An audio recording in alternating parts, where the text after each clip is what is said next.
Marta sempre teve uma vida comum. Trabalhava como bibliotecária, morava sozinha em um pequeno apartamento no centro da cidade e cultivava um amor quase obsessivo por espelhos. Para ela, os espelhos não eram apenas objetos, eram portais que refletiam sua existência, provando que ela estava ali, viva, tangível. Sua coleção incluía desde peças antigas com molduras ornamentadas até pequenos espelhos de bolso. Certa manhã, ao se arrumar para o trabalho, Marta notou algo estranho.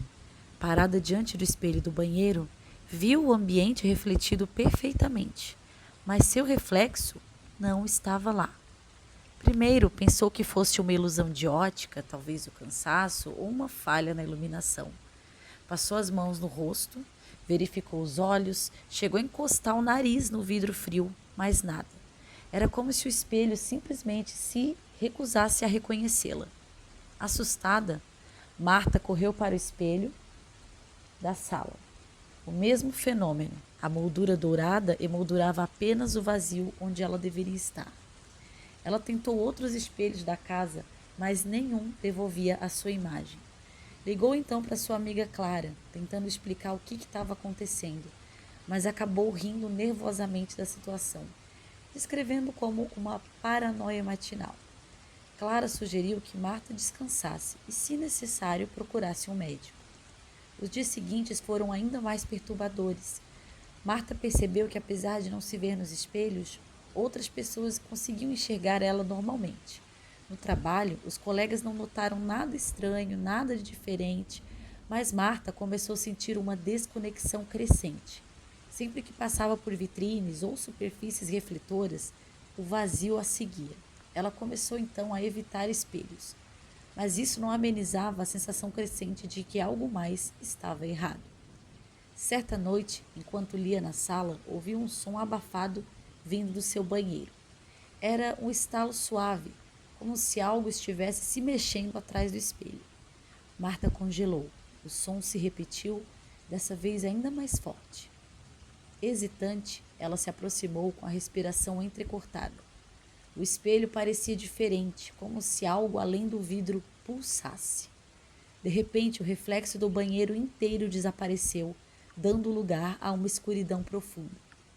Um par de olhos surgiu naquele vazio, e eles a encaravam, fixos, brilhantes como brasas.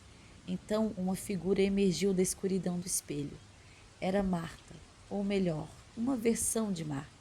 A pele era pálida, os olhos fundos e sem vida, e a boca torcia-se em um sorriso malévolo. Você demorou para perceber, disse a voz do reflexo, rouca e distorcida, como o som de algo se quebrando. Finalmente chegou a hora. Marta recuou o coração, martelando no peito. Hora? Mas hora do quê? Balbuciou ela, incapaz de desviar os olhos da sua cópia macabra. Hora de trocar de lugar. Antes que pudesse reagir, o reflexo estendeu uma mão gélida através do espelho, agarrando o pulso de Marta com uma força descomunal. Um grito estrangulado escapou da sua garganta enquanto ela era puxada para dentro do vidro, sentindo o ar a seu redor se tornando pesado e denso. Do lado de fora, a falsa Marta ajeitou os cabelos diante do espelho, agora com um reflexo perfeito. Ela sorriu satisfeita antes de apagar as luzes e deixar o apartamento em completo silêncio. Dentro do espelho, Marta sentiu o pânico tomar conta. O ar parecia pesado, quase líquido.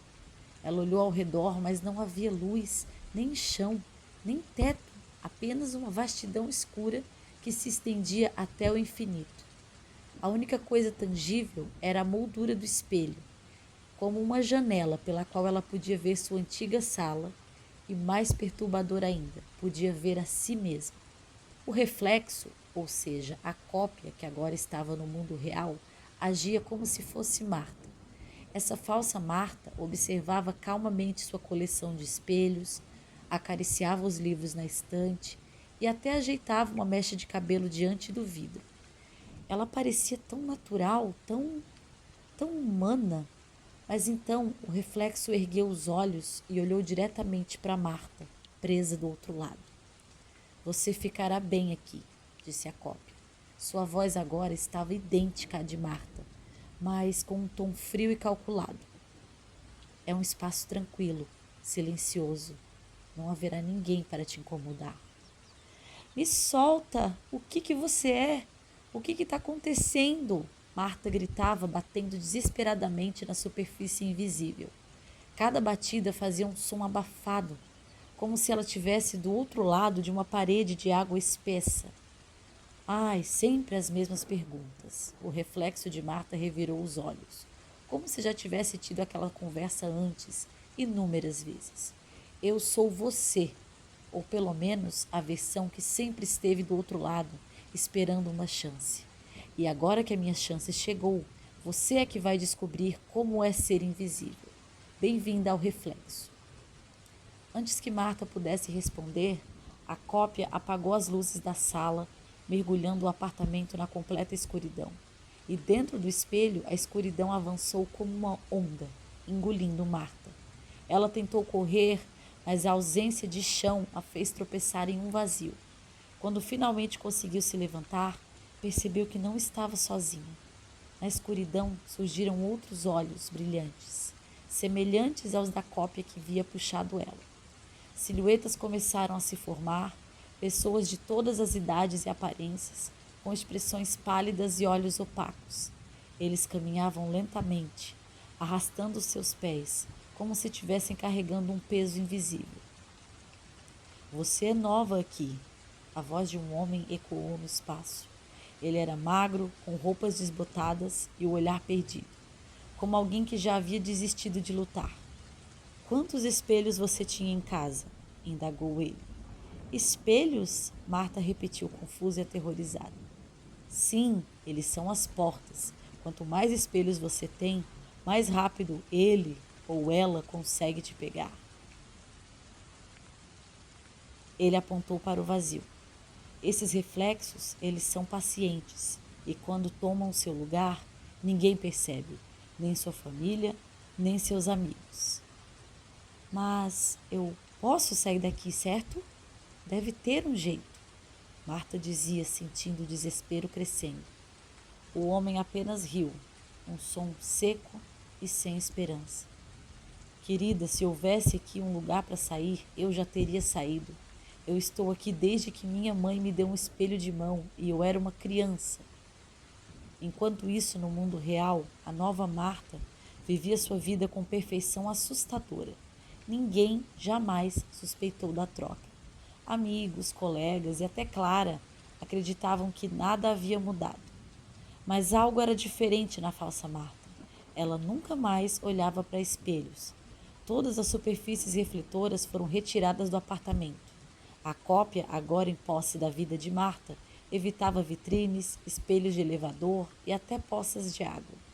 Quando alguém perguntava, ela apenas sorria e dizia: eu não gosto de reflexos. E lá no fundo do espelho, a verdadeira Marta permanecia presa, sem rosto, sem corpo, apenas uma sombra entre muitas, esquecida por todos e condenada a assistir sua vida ser vivida por outra pessoa.